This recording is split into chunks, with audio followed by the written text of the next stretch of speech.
everyone, this is Erin Gates from Lizzie Knits and Three Birds Yarn Studio, and today I'm going to show you how to make miniature tassels out of yarn using a fork. This technique, I am using DK weight for today, but this technique will also work for sock weight and worsted. But since you're wrapping the strands around a fork, this probably won't work for bulky or super bulky. It'll just because you're working with such a small area here.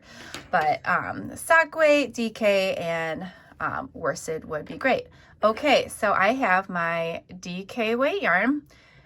So you need yarn, a pair of scissors, a tapestry needle, and a fork. And in the end, you will get these cute little tassels for your projects. All right, let's get started. You will not need the scissors or the tapestry needle quite yet. So first, get your yarn ready. We're gonna start wrapping it around the fork. So I wanna start with a tail because one of these strands is going to be what the tassel is hanging from, or what you're going to use to tie the tassel on to whatever it is that you're putting them on. So let's say I'll just go leave this tail just a little longer than the length of my fork here. This works. All right, I'll get a little extra out here. All right, and we are going to start wrapping the yarn around the fork.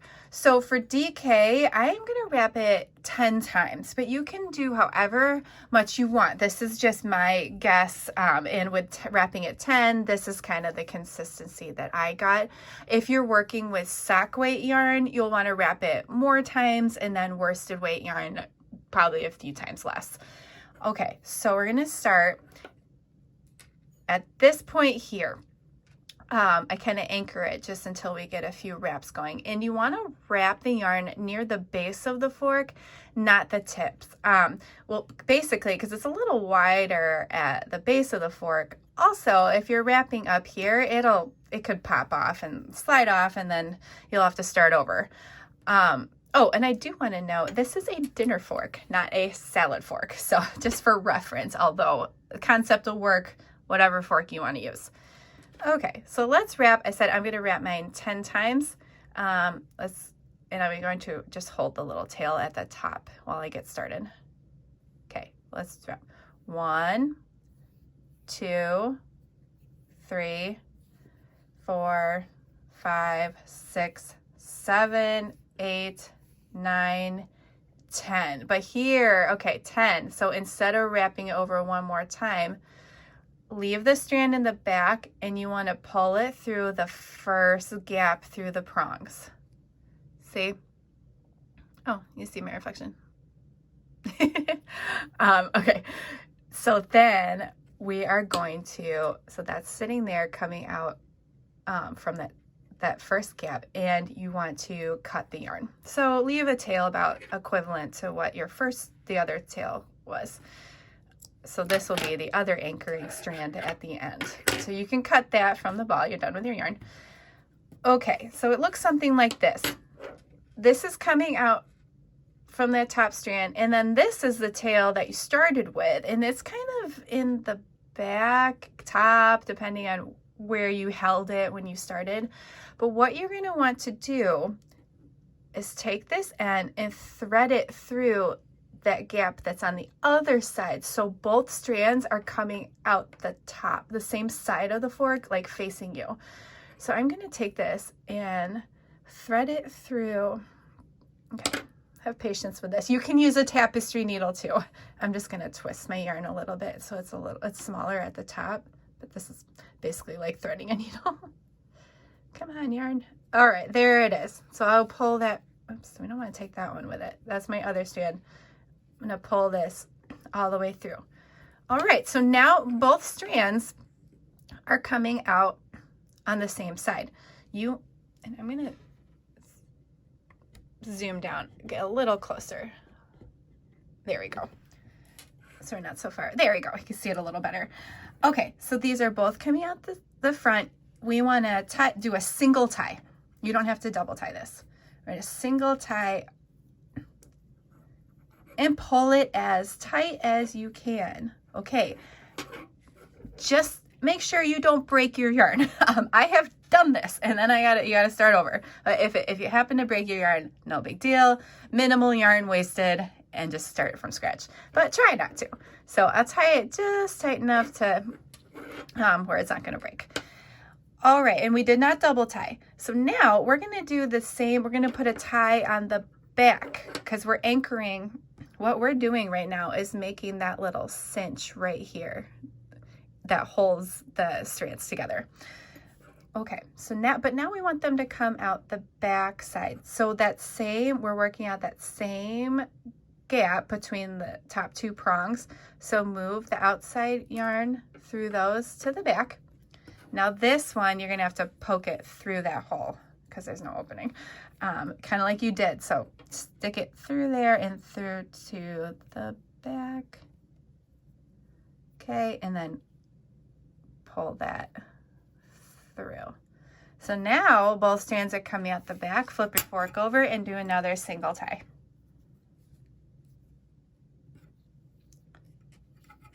Don't break the yarn.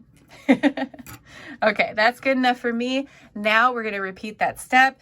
We want both strands to the front. Then this is going to be our last tie.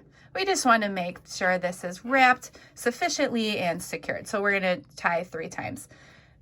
So I moved this strand back to the front, and we have to poke this through one more time on that little gap with the prong. All right, so now since this is the final tie, we can do a double knot.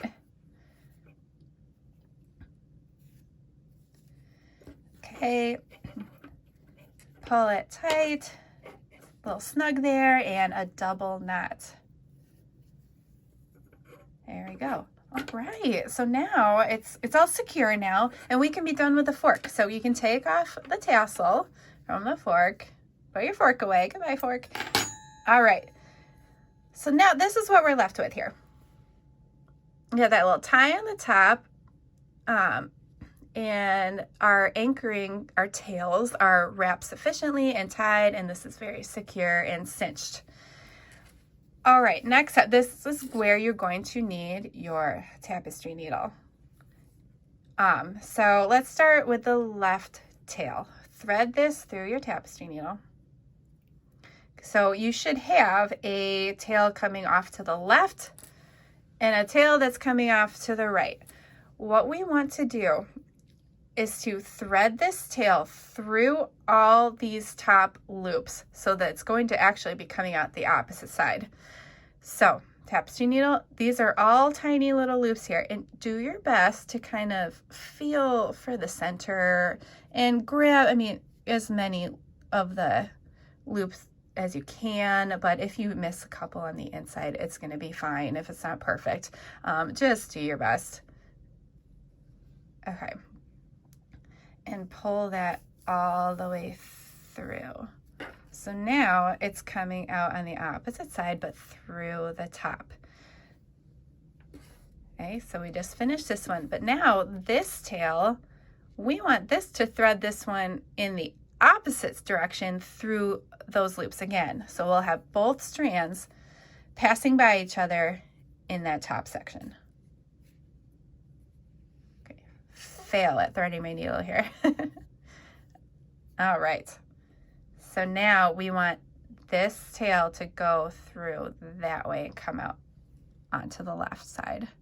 So same procedure, you want to try to put your tapestry needle in all the loops. Okay, and pull that tail through. All right, you can be done with the tapestry needle. And now both tails are inside that top portion and coming out on opposite sides. All we're going to do now is double knot them together. And make sure though, when you are making this knot, see how I kind of flip my top wise here so I can see?